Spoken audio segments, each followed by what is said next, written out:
ఇశ్రాయేలీలు యోర్దానును దాటటానికంటే ముందుగా యెహోషువ గారు యెహోషువ గారి ద్వారా ఇచ్చినటువంటి హెచ్చరిక, దేవుడు ఇచ్చినటువంటి ఒక హెచ్చరిక.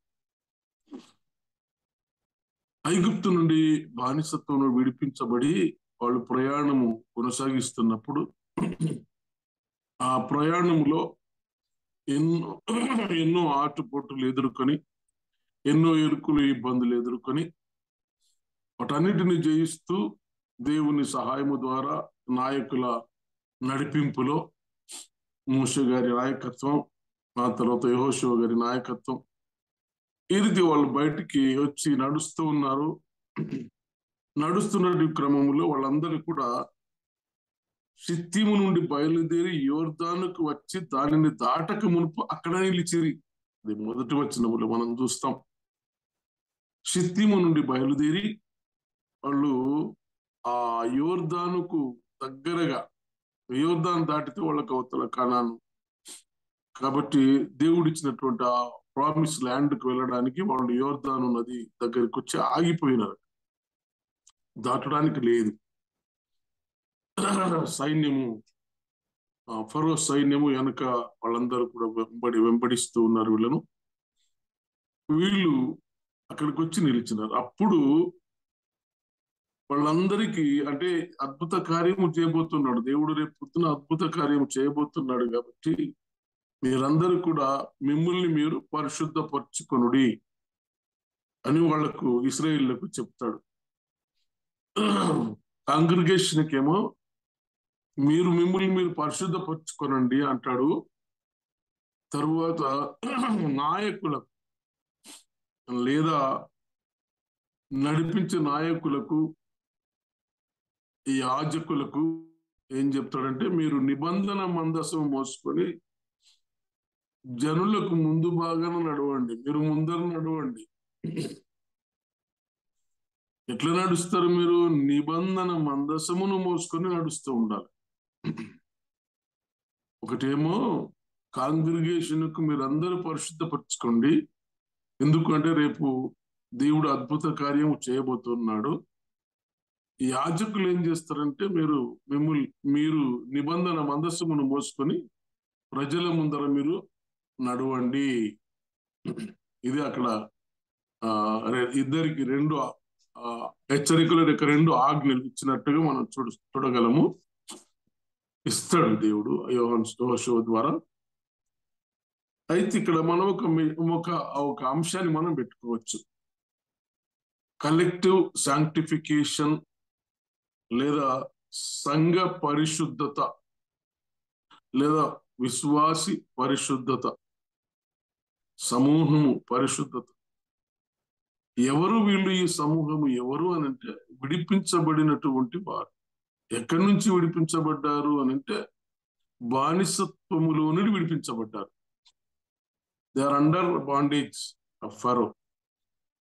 కాబట్టి ఆ బానిసత్వంలోని విడిపించబడి స్వేచ్ఛ జీవులుగా దేవుడు ఇచ్చినటువంటి ఆ ప్రామిస్ ల్యాండ్ కు, వాగ్దాన భూమికి నడిపించబడబోతున్నటువంటి జనం. ఇది ఈ గుంపు. వీళ్ళంట తమను తాము పరిశుద్ధపరచుకోవాలట. వాళ్ళు పరిశుద్ధపరచుకోవాలి. యాజకులేమో నిబంధన మందసమును మోసుకొని వెళ్ళాలి. ఎందుకు అనంటే యోర్దాను నదిని దాటాలి. యోర్దాను నదిని దాటాలంటే అది సాధ్యమైన పని కాదు. అది చాలా శ్రమతో కూడిన పని అసలు కాదు. అసలు నేచర్, సృష్టి, ఆ సృష్టిని వీళ్ళు అధిగమించి వెళ్ళిపోవాలి అవతల కంటే. ఎట్లా? ఏ ఏర్పాటు ఉంది అక్కడ? పడవులు లేవు, ఏమీ లేవు, దాటడానికి ఒక బ్రిడ్జి లేదు, వంతెన లేదు, ఏమీ లేదు. అవతలికి దాటాలి. ఎలా దాటు? కాబట్టి దేవుని శక్తి అక్కడ అవసరమై ఉంది. దేవుని శక్తి కావాలి దాటడానికి. ఈ ప్రజలు దాటాలంటే దేవుని శక్తి కావాలి. దేవుని శక్తి కావాలంటే దేవుని యాజకులు ఆ శక్తి ఏది నిబంధన మందసం అది మోసుకొని వెళ్ళాలి. అది మోస్తే వాళ్ళలో పరిశుద్ధత ఉంటది, అది అద్భుతం జరుగుతుంది. ఆ సృష్టి ఆ శక్తికి లోబడుతుంది. దేవుని శక్తికి ఆ సృష్టి విలవిలలాడిపోతుంది. అదే అనమాట ఇక్కడ జరిగింది. అయితే వీళ్ళు బయలుదేరి వెళుతూ ఉంటారు. యాజకులు నిబంధన మందస్సమును మోసుకొని పోతూ ఉన్నారు. వాళ్ళకు నిబంధన మందస్సం ఉంది వాళ్ళ మధ్యలో, అంటే దేవుడు మా మధ్యలో ఉన్నాడు కాబట్టి మాకు ఏమీ అపజయము లేదు, జయముగానే వెళుతాం అనేటటువంటి ఒక దృఢమైనటువంటి నిశ్చయత కలిగి వాళ్ళందరూ కలెక్టివ్ గా వెళ్తూ ఉన్నారు. నిబంధన మందస్సుకు మోసుకొని యాజకులు ముందు నడుస్తూ ఉంటారు. సమూహం అంతా కూడా వారిని వెంబడిస్తూ ఉంది. వెంబడిస్తూ ఉన్నప్పుడు ఎప్పుడైతే వాళ్ళ యొక్క పాదములు ఆ నీళ్లను తాకినాయో వెంటనే యోర్దాను నది, పారుతున్నటువంటి ఒక పెద్ద నది, నీళ్ళన్ని గోడలుగా అటుపక్క ఇటుపక్క ఆగిపోయింది. గోడలు ఎప్పుడైతే వాళ్ళ ఆ యాజకుల పాదాలు తగిలినాయో వెంటనే అవి ఆ నీళ్లు ఆగిపోయి ఆరిన నేల ఏర్పడింది వాళ్ళకు. ఆ ఆరిన నేలలో వాళ్ళు నడుచుకుంటూ అవతలికి దాటి ఒక హెచ్చరిక ఏముందంటే, మీరు యాజకులు ఏం చేయాలంటే ఆ నిబంధన మందస్సును మోసుకొని నది మధ్యలో నిలవాలి. అందరూ దాటిపోయే వరకు నది మధ్యలో నిలవాలి. నది మధ్యలో నిలిస్తే ప్రజలందరూ అవతలికి దాటుతారు. దాటిన తర్వాత ఇంకా ఏం చేయాలి అనంటే, ప్రతి గోత్రానికి ఒకడు, 12 గోత్రములకు 12 మంది దిగి ఆ సముద్రం నది మధ్యలో ఉన్నటువంటి రాళ్లను ఒక్కొక్కరు ఒక రాయిని తీసుకొని వెళ్ళి ఆ నది ఒడ్డున బయట పెట్టాలి, కుప్పగా పోయాలి. ఒక్కొక్కడు ఒక రాయి, 12 రాళ్ళు, గోత్రానికి ఒక రాయి. ఎందుకు అంటే అవి ఆ రాళ్ల కుప్ప ఎందుకు అని అంటే, ఆ రాళ్ల కుప్పను చూసి రేపు పొద్దున మీ పిల్లలు ఇది ఎందుకొరకు అని అడిగినప్పుడు సాక్షార్థంగా ఇది దేవుడు ఈ నదిని మా కొరకు చీల్చినాడు, 2 భాగాలుగా చేసినాడు, ఇందులో మేము దాటి వచ్చినాము అని మీ పిల్లలకు చెప్పాలి. ఇక్కడ మనం అంతా ఈ 3, 4 అధ్యాయాలు మనం చదివితే 4వ అధ్యాయము 1వ వచనంలో, జనులందరూ యోర్దానును దాటు తుదముట్టిన తరువాత యెహోషువతో ఇలాగ సెలవిచ్చింది, ప్రతి గోత్రమును ఒక్కొక్క మనుషుని చొప్పున 12 మనుషులను ఏర్పరిచి యాజకుల కాళ్ళు నిలిచిన స్థలమును యోర్దాను నడుమ నుండి 12 రాళ్లను తీసి వాటిని యువతలకు తెచ్చి మీరు ఈ రాతి బస చేయు చోట వాటిని నిలబెట్టను వారికి ఆజ్ఞాపించను. ఇది ఎందుకు ఇక్కడ 5వ వచనం 6వ వచనంలో ఒక మాట అంటారు, ఇక మీదను మీ కుమారులు ఈ రాళ్ళు ఎందుకని అడుగునప్పుడు మీరు యెహోవా ముందర యెహోవా మందస్సము ఎదుట యోర్దాను నీళ్లు ఏకరాశిగా ఆపబడేను. ఇది చెప్పాలి వాళ్ళకి, అన్ని జ్ఞాపకార్థంగా ఉంటాయి కాబట్టి ఈ రాళ్ళు చిరకాలం వరకు ఇశ్రాయేలుకు జ్ఞాపకార్థంగా ఉన్న వారితో చెప్పవలెను, అది మీకు ఆనవాళ్ళై ఉండును, అందుకే దీన్ని చేయవలెను. ఎంత మంచి మాటలండి. కాబట్టి అంటే సాక్షార్థంగా తరతరాలకు ఒక ఆనవాలుగా, ఒక గుర్తుగా ఇది ఉంటది. ఎందుకంటే దేవుడు చేసినటువంటి అద్భుతాన్ని చెబుతూ పోతుండాలి. యెహోవా మందస్సము ఎదుట దేవుడి కార్యం చేసినాడు అని చెప్పుకుంటూ వెళ్ళాలి. తరతరానికి వెళ్ళాలి. అయితే ఇక్కడ ఒక 3 పాఠములు మనము నేర్చుకోవచ్చు. దీంట్లో ఏమిట పాఠములు అంటే, ఒకటి పరిశుద్ధపరుచుకోవటం. దేవుని అద్భుతములను మనము చూడాలంటే మనల్ని మనం పరిశుద్ధపరచుకోవాలి. తరువాత రెండవది, నిబంధన మందస్తమును మోస్తున్నటువంటి యాజకులు ఏం చేయాలంటే ముందర నడవాలి. ముందర నడవాలి. ఆ నిబంధన మందస్తమును మోసుకొని ముందర నడవాలి. నిబంధన మందస్తములు ఏమున్నాయి మనకందరికీ తెలుసు. నేను అవన్నీ ఏం చెప్పను. హెబ్రీయులకు రాసిన పత్రిక 9:4 మనం చూస్తాం. చిగురించిన అహరోను కర్ర, నిబంధన ఆజ్ఞలు కలిగినటువంటి రాతి పలకలు, మన్నా గల బంగారు పాత్ర, ఆ నిబంధన ఆ పెట్టెలో అవి మోస్తూ వెళ్తూ ఉన్నారు. ఆజ్ఞలు వాళ్ళు ఎంబడున్నాయి. తర్వాత చిగురించి అహరోను కర్ర చూడండి, తర్వాత మన్నా గల బంగారు పాత్ర, ఇవి వాళ్ళ వెంబడి ఉన్నాయి. కాబట్టి ఆ శక్తి, దేవుని శక్తి వాళ్ళతో పాటు ఉన్నారు. అందుకు వాళ్ళు అవి జయించగలుగుతూ వెళ్ళారు. అయితే 3 విషయాలు ఏంటి అంటే 3 విషయాలు. ఒకటి, మనల్ని మనం పరిశుద్ధపరచుకోవటం. తర్వాత నిబంధన మందస్సమును యాజకులు మోయటం. 3, దేవుని అద్భుతములు చూడటం. ఇవి జరగాలి మన జీవితాలలో. వాళ్ళు ఎవరు జనం, ఈ జనం ఎవరు అంటే విడిపించబడినటువంటి జనం. మనం ఎవరము? పాపములో నుంచి విడిపించబడినటువంటి జనం, లోకములో నుండి వేరుపరచబడినటువంటి జనం,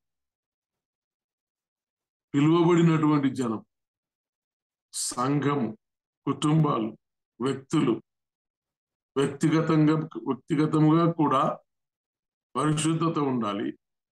సంఘము కలెక్టివ్ గా పరిశుద్ధత ఉండాలి. అప్పుడే మనము అద్భుతాలు చూడగలం. దేవుడు చేసే ఒక గొప్పతనాన్ని, దేవుని గొప్పతనాన్ని మనం చూడగలం. తర్వాత దేవుని గొప్పతనాన్ని ఇంకొకటి కూడా ఏంటంటే, దేవుని గొప్పతనాన్ని, దేవుని శక్తిని మన ముందు రాబోతున్నటువంటి తరాలకు అది ఆనవాలుగా మిగిలిపోవాలి. నా జీవితంలో, మీ జీవితంలో జరిగినటువంటి అద్భుత కార్యం ఒకటి ఉన్నది. అదేమిటంటే రక్షణ కార్యం. నిన్ను నన్ను తప్పించినటువంటి కార్యం. మనందరము కూడా విడిపించబడినటువంటి జనాంగం. ఈ విడిపింపుతో మనము కానాను దేశానికి సాగిపోసే ప్రయాణంలో మనం. కాబట్టి మన పిల్లల తరాలకు ఇవన్నీ క్యారీ అవ్వాలి, ఆనవాలుగా మిగిలి. ఇప్పుడు జరుగుతున్నది ఏమిటంటే, ఉదాహరణలు మనము చూస్తూ ఉన్నాం.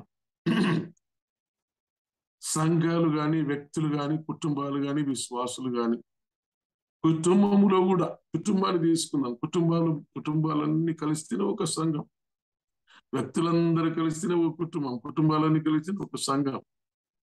కాబట్టి కుటుంబాలలో కూడా మనం ఎన్నో అపవిత్రతలను మనం చూస్తాం.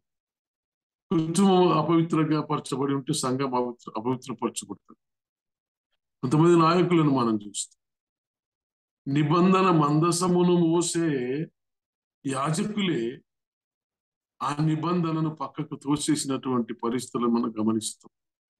ఎందుకు అనంటే, కొన్ని సంఘాలలో, కొన్ని కుటుంబాలలో అన్యాచారములు. పరిశుద్ధత అంటే ఏంటిది? పరిశుద్ధత అంటే లోకానికి నీకు ఇంకా ఎలాంటి సంబంధం ఉండకూడదు. అంటే లోకపు ఆచారాలు కానీ, లోకపు పోకడలు కానీ మనలో ఉండకూడదు.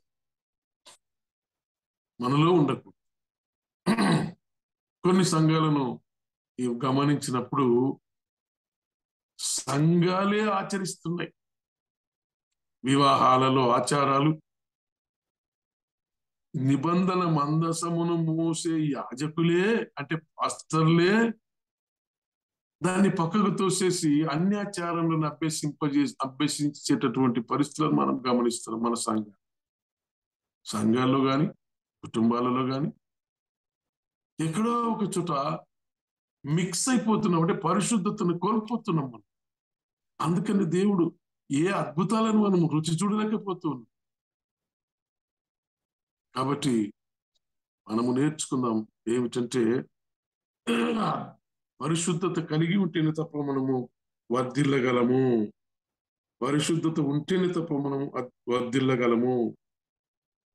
అట్లా ఉండాలంటే మనం ఏం చేయాలి? చూడండి, రెండు ఎగ్జాంపుల్స్ చెప్తాను నేను. ఒకటేమో ఒక సంఘ కాపరి వివాహం, కుమార్తె వివాహము చేయాలంటే సంఘ కాపరి, సంఘానికి నేర్పించాల్సినటువంటి ఒక మార్గదర్శకుడు అన్యాచారములు, ఆ పూలు పండ్లు అని పెట్టి 7 మందితో 7 వస్తువులు మోసుకొని తీసుకొని వచ్చి అమ్మాయికి పెట్టడం, అమ్మాయికి ఇవ్వడం. 7 అంట, 7 ఇక్కడ 7 ఇక్కడ 7, వాళ్ళొక 7 వీళ్ళొక 7. ఒకరు పువ్వులు పట్టుకుంటే, ఒకరు పండ్లు పట్టుకుంటే, ఒకరు పసుపు పట్టుకుంటే, ఒకరు మరొకటి మరొకటి మరొకటి, ఇట్లా ఒకరు బట్టలు పట్టుకుంటే ఆ వరుస ఈ వరుస తీసుకొచ్చి వాళ్ళు ఇచ్చి, ఏమిటండి మార్గదర్శకుడు కాపరి నిబంధన మందసమును మోసుకొని పోయి వెళ్ళి యాజకుడు. ఇది పరిస్థితి. ఇంకొక సంఘంలో, అంటే నేను ప్రత్యక్షంగా చూసినటువంటి విషయాలు చెప్తున్నా. ఇంకొక సంఘంలో ఈ మధ్య 2 గేట్లు కట్టినారు. ఆ కాంపౌండ్ వాళ్ళు ముగించి 2 గేట్లు, ఇక్కడ 2 గేట్లు కట్టినారు. 2 గేట్లు కడితే నేను విమర్శించడం లేదు, కానీ నాలో ఉన్నటువంటి బాధను నేను వ్యక్తపరుస్తున్నాను, వేదనను వ్యక్తపరుస్తున్నాను. ఏంటంటే 2 గేట్లకు, ఆ గేట్ కాడ ఒక పొట్టేలు, ఈ గేట్ కాడ ఒక పొట్టేలు బలి, రక్తాన్ని చిందించాలి. నేను క్వశ్చన్ నాదేంటంటే, బలి అర్పణలన్నిటికీ బలి అర్పణగా యేసుక్రీస్తు ప్రభుల వారు సర్వలోక పాప విమోచన కొరకు, సర్వ మంత్రముల కొరకు బలి అర్పణగా అర్పించబడ్డాడు కదా. దాని మీద నమ్మకం లేదా ఈ సంఘానికి? సంఘము దాన్ని ఒప్పుకుంటుందా? దేవుని సంఘము, ఆ దేవుని సంఘములో నిబంధన మందసం ఉంది. ఆ నిబంధన మందసము దీన్ని సర్టిఫై చేస్తుందా? ఈ కార్యాన్ని సర్టిఫై చేస్తుందా? ఈ వివాహ కార్యంలో ఈ ఆచారంలో అవలంబిస్తున్నావు, దాన్ని ఆ నిబంధన మందసము సర్టిఫై చేస్తుందా, ఒప్పుకుంటుందా? ఆలోచించారా మీరు? ఇవి నిర్మయ గ్రంథంలో అంటాడు, అన్యాచారములను అభ్యసింపకుడి. వాళ్ళు ఆకాశములో అగపడు చిహ్నములకు భయపడతారు. కానీ మీరు అట్లా కాదు కదా. ఏం జరగబోతుంది, ఆకాశంలో ఏముంది, మళ్ళా పైన ఆకాశంలో ఏముంది, భూమి మీద ఏముంది, ఏం జరగబోతుంది అన్ని తెలుసు మీకు. విడుదల పొందినటువంటి జనాంగమా, ఇవన్నీ తెలుసు కదా. మీరు భయపడాల్సిన పని లేదు. ఏమేమి జరగబోతున్నాయి అనేది మనకు తెలుసు కదా. వాక్యం మనకు మా మధ్యలో ఉంది, నిబంధన మందసం ఉంది. మందసాన్ని నువ్వు మోస్తలేవు, నిబంధన మందసమును నువ్వు మోస్తలేవు, అంటే పఠిస్తలేవు, ఆకలింపు చేసుకుంటలేవు. అందుకే అన్యాచారములు. కాబట్టి పరిశుద్ధత అంటే అది. లోకానికి నీకు డిఫరెన్సెస్ ఉండాలి. అందుకని హెజ్కేలు గ్రంథంలో మాట్లాడతాడు కదా, 17వ అధ్యాయం అనుకుంటా, వారు విశ్వాసఘాతకులై అన్యులైన పిల్లలను కనిరి. చూడండి, వారు విశ్వాసఘాతకులై అన్యులైన పిల్లలను కనిరి. చూడండి ప్రియులారా, ఇవి ఒక 3 లేక 4 విషయాలను మనం జ్ఞాపకం చేసుకుందాం. మన నమ్మకాలకు, 1, నిబ్బరము కలిగి ధైర్యంగా జాగ్రత్త కలిగి ఉండాలి. 2, మన నమ్మకాలకు, క్రియలకు వాక్యమే మూలాధారమై ఉండాలి. చూడండి, మన నమ్మకాలకు, క్రియలకు వాక్యమే మూలాధారమై ఉండాలి. కాంగ్రిగేషన్ సంఘము గాని, యాజకులు గాని, కాపురులు గాని మన జీవితాలలో వాక్యమే మూలము. ప్రతిదినం దేవుని వాక్యము చదివి ధ్యానించాలి. మూడవది. నాలుగవది, జీవిత కాలమంతా మనఃపూర్వకంగా దేవుని సన్నిధిని వెతకడానికి తీర్మానించుకోవాలి. 4 విషయాలు జ్ఞాపకం పెట్టుకుందాం. మరి ఒక్కసారి రిపీట్ చేస్తాం. ఇవన్నీ కూడా మనకు మన జీవితాలలో పరిశుద్ధత కలిగి ఉండాలి. దేవుని అద్భుతములను మనము చూడాలి అనుకున్నప్పుడు ఈ 4 నియమాలను మనము కలిగి ఉండాలని నేను ప్రభు పేరిట ఈ వాక్యాన్ని ఆధారం చేసుకునే హెచ్చరికలు ఇస్తూ ఉన్నాను. నిబ్బరము కలిగి ధైర్యంగా జాగ్రత్తగా ఉండాలి. నిబ్బరం కలిగి ధైర్యంగా జాగ్రత్తగా ఉండాలి. 1. 2, మన నమ్మకాలకు క్రియలకు వాక్యమే మూలాధారమై ఉండాలి. వాక్యము తప్ప మరొకటి సమస్త మంత్రములకు ఆధారభూతుడు, అనంత నామధేయుడు, నిత్యముగా పూజించబడుతున్నటువంటి దేవుడు. ఆయన నీ కొరకు నా కొరకు మరణించి తిరిగి లేచిన దేవుడు. ఐగుప్తు ఆశలను నడిపించిన దేవుడు. అవి ఉండకూడదు కవతల. మూలాధారమై ఉండాలి. ప్రతిదినం దేవుని వాక్యము చదివి ధ్యానించాలి. 4వది, జీవిత కాలమంతా కూడా మనఃపూర్వకముగా దేవుని సన్నిధిని వెతకడానికి మనము తీర్మానం చేసుకోవాలి. ఈ 4 అంశాలను జ్ఞాపకం పెట్టుకుందాం. మన జీవితాలను కట్టుకుందాం. పరిశుద్ధత కలిగి ఉందాం. ఐగుప్తు ఆశలు వదిలిపెట్టి ఏ ఆచారములను అభ్యసింపక దేవుని వాక్యము మాత్రమే మన జీవితములో మూలాధారము ఉన్నట్లు ఉంటే అప్పుడు మనము మన జీవితములలో అద్భుతములను చూడగలము. ప్రేమైన దేవుని బిడ్డలారా, దేవుడు మనల్ని ఆ రీతిగా ఆశీర్వదించి దీవించునుగాక. ఆమేన్.